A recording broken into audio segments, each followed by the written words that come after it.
मंचासीन मुख्य अतिथि महोदय, मातृशक्ति स्वरूपा प्रोफेसर पूनम टंडन जी,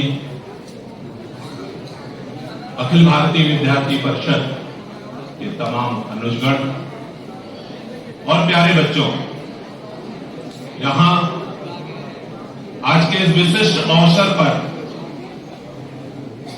आप सबके बीच अत्यंत हर्षित महसूस कर रहा हूं। तमाम बातें मंच से कही गई, इनमें जो सबसे पहली बात उछल के आती है, आज के इस विशिष्ट दिवस को हम 161 वर्ष बाद भी जागृत रखे हुए हैं। उसका कारण क्या?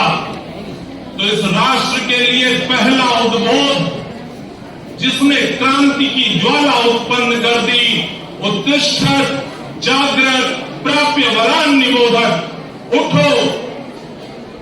क्यों उठो भाई? जागो। क्यों जागो भाई? क्योंकि आक्रांताओं की इस भूमि पर इस तरह मानव विकास की सभ्यता को नीचा कर दिया गया कि हमारी पीढ़ियां ये मान ली कि हम दुर्बल हैं, हमारे अंदर कोई प्रतिभा नहीं है। तो विवेकानंद के रूप में ओजस्वी ऋतवाणी निकली कि नहीं, तुम दैन्य नहीं हो, तुम उठो, अपने आप को पहचानो और एक लक्ष्य बनाओ। इस वसुधा के सर्वोच्च शिखर पर जो सभ्यता पहुंची थी, जिसने खोज के 3 आयाम उत्पन्न किए थे कि अगर विकास की सबसे ऊंची स्तर पे कोई पहुंचेगा तो उसके 3 मापदंड होंगे, सत्यम, शिवम, सुंदरम। पहला, विकास आपको सत्य की ओर ले जाएगा, आप यूनिवर्सल ट्रुथ को देख सकोगे। दूसरा, जो ही आप इस स्तर पे पहुंचोगे, मानव समाज में कोई सभ्यता इस स्तर पे पहुंचेगी तो वो शिवत्व का स्वरूप ले लेगी, वो कल्याणकारी हो जाएगी, वो मंगलकारी हो जाएगी। उसके अंदर अपने आप वसुदैव कुटुंबकम की भावना आ जाएगी। तीसरे स्तर पे जब आप पहुंचेंगे तो सुंदरतम की परिकल्पना पे पहुंचेंगे। साइंस जिसको सिमेट्री का नाम देता है, आप सममित की ओर पहुंचेंगे।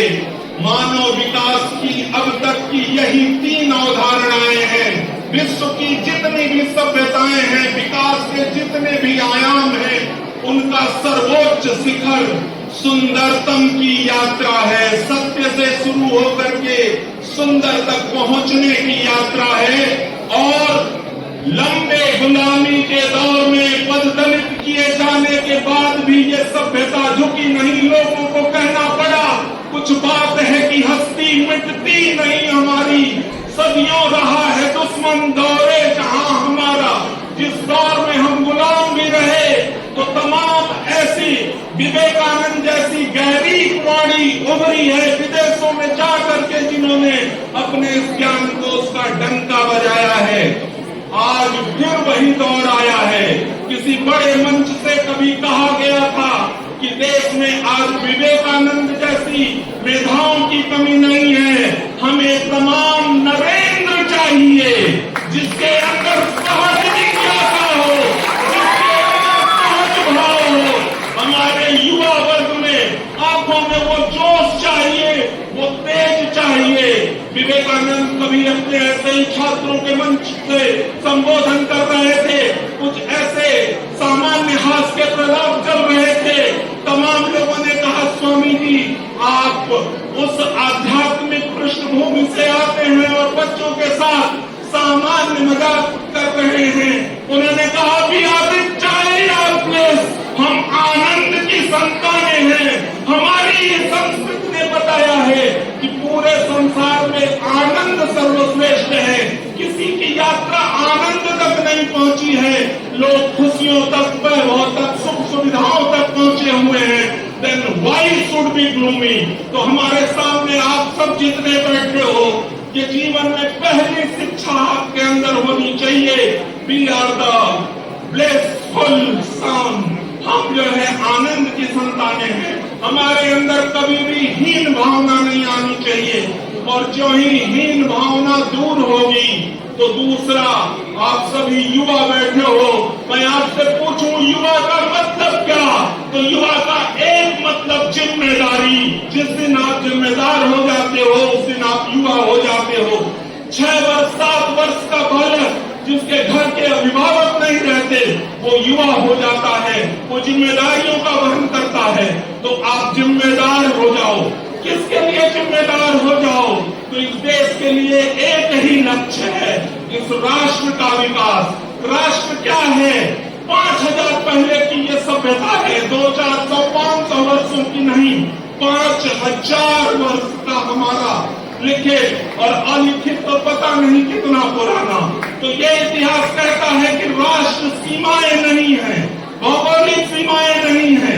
ये उत्तर और दक्षिण, हिमालय और समुद्र के बीच की वो संतति है जिसमें संस्कार है। यहाँ संस्कार युक्त शिक्षा को पहली प्राथमिकता दी गई है न्यू एजुकेशन पॉलिसी में। मैं काले को ये पहला जवाब है, संस्कार के बगैर सत्य की उपलब्धि नहीं हो सकती, शिवम की उपलब्धि नहीं हो सकती और दुनिया में सुंदरतम हम कभी नहीं बन सकते। विकास की अवधारणाओं को आप देख रहे हैं, जितने भी विकसित देश हैं वो हथियार बेच रहे हैं। रशिया और यूक्रेन का विकास आपको दिख रहा होगा। सभ्यता कितनी भी समृद्ध हो जाए, अगर इन परंपराओं पर नहीं आगे जाएगी तो निश्चित रूप से विनाश संभव है। मानवता के लिए प्रकृति का सामंजस्य जरूरी है और ऐसे में माता भूमि पितृोहम का भाव ही सर्वोच्च है। तो आपके अंदर भी ये भाव जगना चाहिए। विकास की परंपराओं में आदरणीय उच्च शिक्षा मंत्री यहाँ उपस्थित हैं, आह्वान करना चाहूंगा हमारे देश की परिपाटी ऐसी हो कि 80,000 गांव में हमारे शिक्षा के केंद्र इतने जागृत हो जाएं कि कोई पर्यटक अगर आना चाहे तो पहला स्थान विश्वविद्यालय, पहला स्थान हमारे प्राथमिक शिक्षा के केंद्र हो। ये देखो, ये हमारे जागृत तीर्थ हैं। यहाँ आओगे तो केमिस्ट्री है, कीमिया है, रूपांतरण हो जाएगा। तब सिकंदर जैसे लोग भी यहाँ से ओज के साथ जाएंगे, तब ये देश भी सुखरू बनेगा। तो हमें इन परंपराओं पर जाना है, अपनी संस्कृति पर जाना है और निश्चित रूप से हमारी शिक्षा अर्थ के साथ भी जुड़ी हुई होनी चाहिए। अर्थाभाव किसी प्रतिभा को के मंच का बाधक न हो, ये अत्यंत आवश्यक है।